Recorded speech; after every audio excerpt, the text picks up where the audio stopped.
The only reason we are fighting today is because Hamas refused to continue releasing hostages. Mark Regev, you've asked people to leave parts of southern Gaza. Where are they supposed to go? So we've specified special areas, safer zones, where we've shared those maps with others, including the UN agencies, areas where we believe civilian population will be safer. You do need to know that the terrain and the population density there in the southern part of the Gaza Strip around Khan Yunis is very different from the north. And we've designated much more specifically about which areas we expect there to be combat. And so I don't think the whole population of Khan Yunis needs to relocate. We're talking about specific areas where it's essential that we have combat there because there is important Hamas targets. Well, how many people are you expecting to relocate? Because there's over 2 million people crammed into that very tiny part of southern Gaza. So it feels like an impossible ask. But what are you asking exactly? Well, once again, we've specified designated areas for people to go to. But the total number? Easy. We know it's not easy, but it's surely preferable to move than to stay in an area of combat and risk being caught up in the crossfire between the IDF and the terrorists. So of the population of 2 million... If Hamas had honored the agreement that was reached on hostage releases, if they'd continued to release hostage, we'd still be in a humanitarian pause. The only reason we are fighting today is because Hamas refused to continue releasing hostages. And they, of course, accuse you of breaching the truce, but that's a matter for them when I talk to them. What is their logic? But let me come back. Let me come back to, of the population of 2 million, how many do you estimate will have to relocate because of this new order? I can't give you a precise figure now, but it's possible that it's in the tens of thousands. I mean, tens of thousands. And these are people potentially who have come from the north to the area that you're now targeting. It's unthinkable if you found yourself in that situation, isn't it? Well, the truth is my own family has been in such a situation. My father was a refugee in World War II and had to run from place to place to place to relocate. And it was obviously very difficult, but it was better than getting killed. And in a war-type situation, and once again, we're fighting today because Hamas refused to honor obligations agreed to in the pause agreement for the release of hostages. So we're fighting again. And in the framework of fighting, we're urging civilians to leave areas of combat. Now, you can say it's a terrible thing, we're asking people to leave, but what we're trying to do is make a maximum effort to keep civilians out of crossfire, to safeguard them. I think we should be praised for it. Is that in response to the US urging you, the Secretary of State, Antony Blinken, to give a promise that there won't be a massive loss of civilian life, to quote him, of the kind that we saw in northern Gaza? Can you guarantee that that will not happen? So I can guarantee that we will make a maximum effort to avoid civilian casualties. And if there are civilian casualties? So unfortunately, and you know this as well as I do, there hasn't been a war in modern history where there haven't been civilian casualties. This is a war that we didn't want. This is a war that we didn't launch. This is a war that we didn't initiate. We're responding to a war that Hamas launched against us. But in the framework of that, as a democratic society, our obligation is to limit those casualties, civilian casualties, keep them as low as is humanly possible in a difficult combat situation. Well, to be precise, you've said you will aim to do that, but you can't guarantee it. I don't think anyone can guarantee it. When the British fought ISIS in Iraq, could they guarantee there wouldn't be a single civilian casualty? Of course not. You can't expect Israel, hold us by a standard that you don't hold your own country to. Well, there was a leak of a pretty testy meeting. It sounds like a pretty testy meeting between the US. I was inside the meeting. I wouldn't use that word. It was perfectly amicable, was it? The Americans raised their concerns. We responded. I mean, we have a common goal here. As the Secretary of State said after the meeting, the Americans believe that Hamas cannot continue to rule the Gaza Strip. That's not good for Israelis for obvious reasons. That's not good for Gazans for also reasons. I mean, Hamas has been in power for 16 years, and what have they brought the people of Gaza? Just hardship and poverty and bloodshed. And I obviously put all of those points to Hamas when we speak to Hamas. But can I just press you on this point that Antony Blinken, in that meeting, pressed your government on this issue of civilian casualties and also damage to hospitals, which I'll come to in a minute. What I wanted to ask you is, are you listening to the US, your main ally? We've got a very good dialogue with the US. Once again, I don't need to rely on reports. I was in the meeting. I know exactly what was said and how it was said. We have a common interest with the United States on 3 points. Number one, the need to remove Hamas from power. That's clearly understood. And that's accepted not just by us and the Americans, and I think that's accepted by your own government in the UK and by the German government and other responsible governments across the planet, and quietly supported by many governments across the Arab world. But so that's agreed. Also agreed is in the framework of fighting Hamas, we have to do two things in parallel. Number one is to make sure that the humanitarian effort is continuing, that we supply food, water, shelter, medicine for the civilian population of Gaza, and do our best. Well, that's stopped going in now, though. To keep civilians out of harm's way. And that's precisely why we're asking them to move out of areas where we know there will be heavy combat. But the aid that you were talking about, that's stopped going in now that fighting's resumed, hasn't it? No, on the contrary. We've said, in parallel to the campaign against Hamas, the aid program will continue.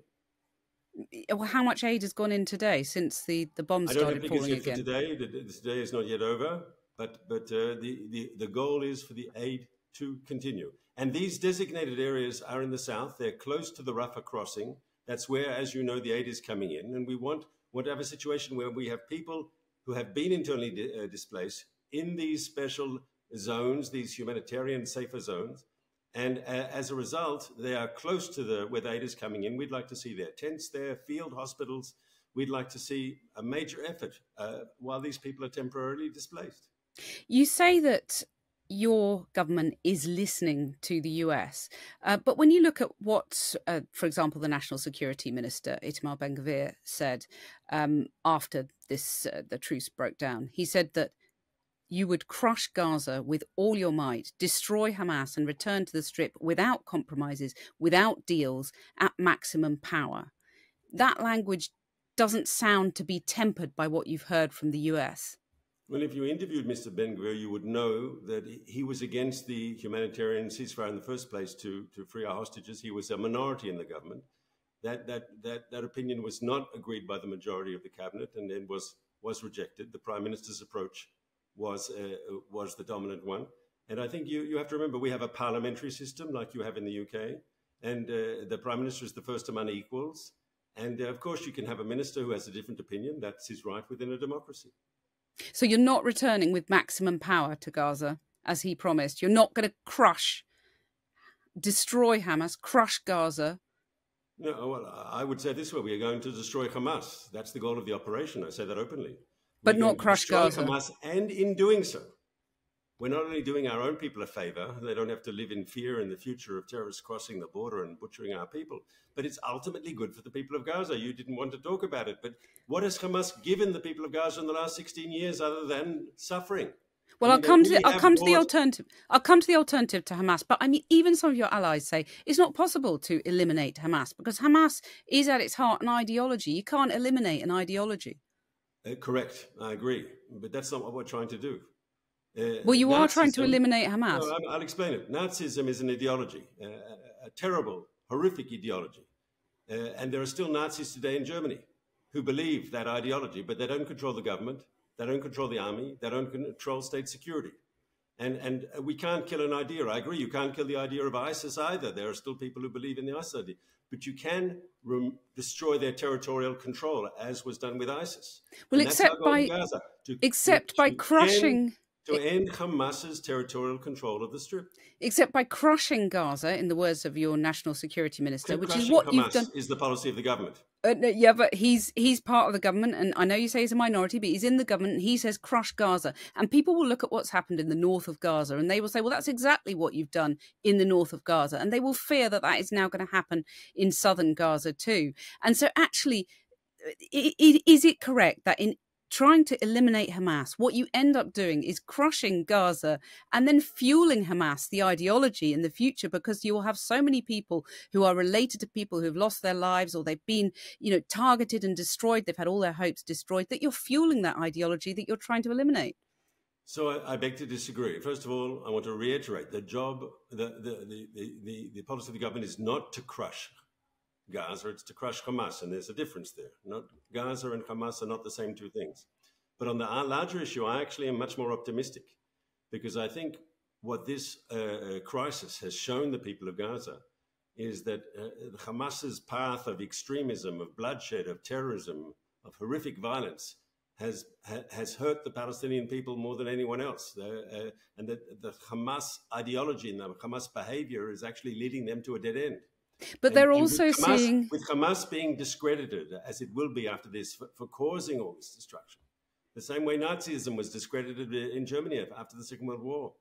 But I appreciate your point. Let me just ask this question. Please let me answer the question. I believe the Hamas ideology will be so discredited for the pain it has brought upon the people of Gaza that you'll actually have room for more moderate and pragmatic voices to fill a vacuum.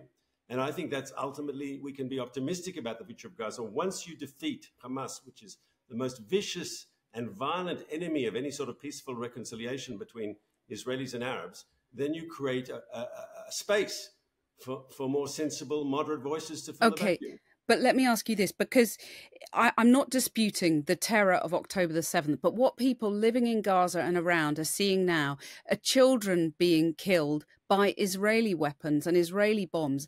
And, you know, do you think they're going to blame Hamas for that, or are they going to blame Israel for that?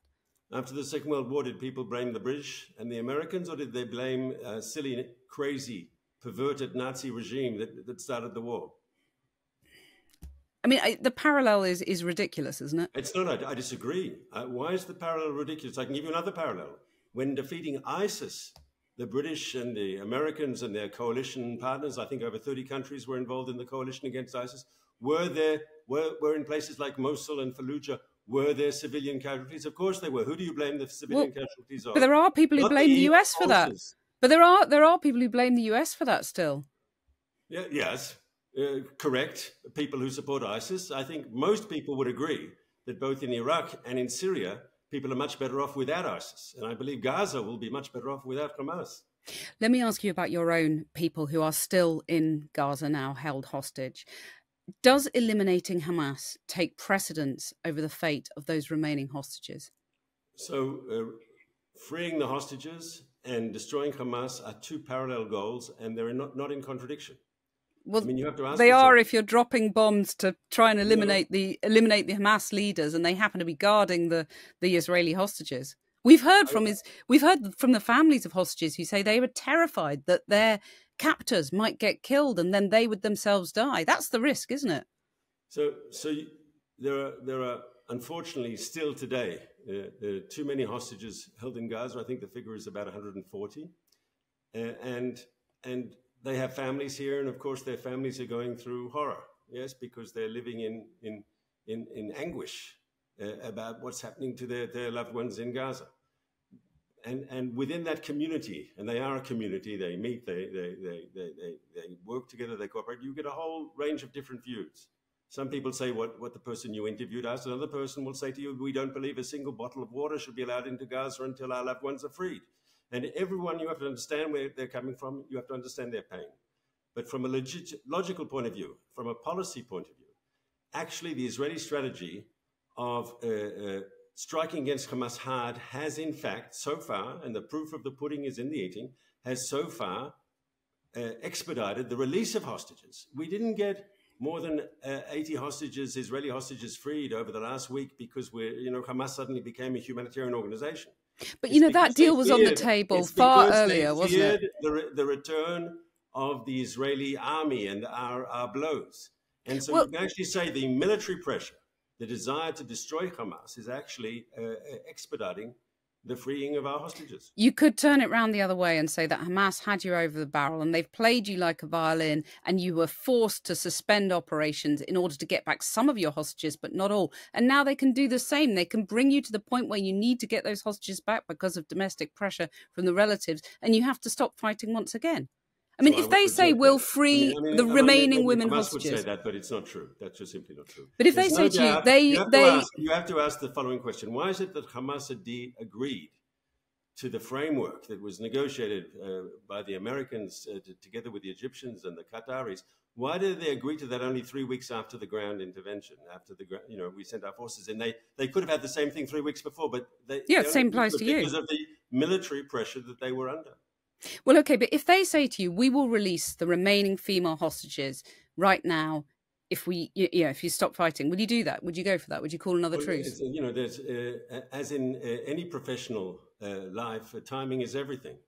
And if they would have done that last night, we'd still be in a humanitarian pause now. And what if they do it tomorrow? No. Do you pause again? We would have been in a humanitarian pause. We're not going to allow Hamas to play games. If they had wanted the humanitarian pause to continue, it would have continued. We would have been very happy in Israel to accept more hostages. On the contrary, anyone who's now complaining about the return of fighting and Israel is the finger has to be pointed at Hamas. There was a framework that was negotiated. All they had to do was keep freeing hostages, releasing them, allowing them to come back to their families. Their refusal to do so has led to the return of combat. Well, it's that you've just defeated your own argument, because, you were saying those parallel aims of eliminating Hamas and freeing the hostages, those are parallel aims. But actually, those female hostages, the remaining hostages, the male and female hostages, are now subordinate to your desire now to eliminate Hamas, because you're not going to call a truce. I don't accept your logic. I think by applying more pressure now, military pressure on Hamas, we have a greater chance the people Hamas who refuse to release today will be able to get them out in the not too distant future, precisely because of the military pressure. Isn't the reality that the longer this war goes on, the less likely that families who are desperate to be reunited with their family members held hostage in Gaza, the less likely it is that reunification happens? Well, you're right when you say that people held by Hamas, yes, they're in deadly danger every moment, yes, and we keep hearing stories now from the hostages who have been released, how they were treated by Hamas, especially the children. Yes, it's not easy. And the longer the war goes on, the more danger they're in. Our goal is to get most people out as quickly as possible. And we believe very, very firmly, and once again, we think experience shows this to be true, that beefing up the military pressure on Hamas is an extremely effective way to expedite the release of hostages. And over 80 Israelis are home and safe today. Yes. We don't have to worry. I mean, we can talk about their medical condition. We can talk about the psychological condition, especially of the children. But they are home and safe today precisely because of Israel's military actions. You used an interesting phrase there, most people. You said get most people back as soon as possible. Is that an admission that the military personnel who are being held hostages, that's going to take a very long time to negotiate their release? No, I was saying we have intelligence that unfortunately some of them are dead. And obviously, they have to come back for burial in Israel. But unfortunately, I can't be certain, yes, that all 140 hostages that are still in Gaza are alive. That's just a sad reality. So everyone who's still alive, as the war goes on, you appreciate that they are in daily more peril. Yes, and that's why we believe our military action is expediting their release. Because if we did nothing, they would continue to remain in peril.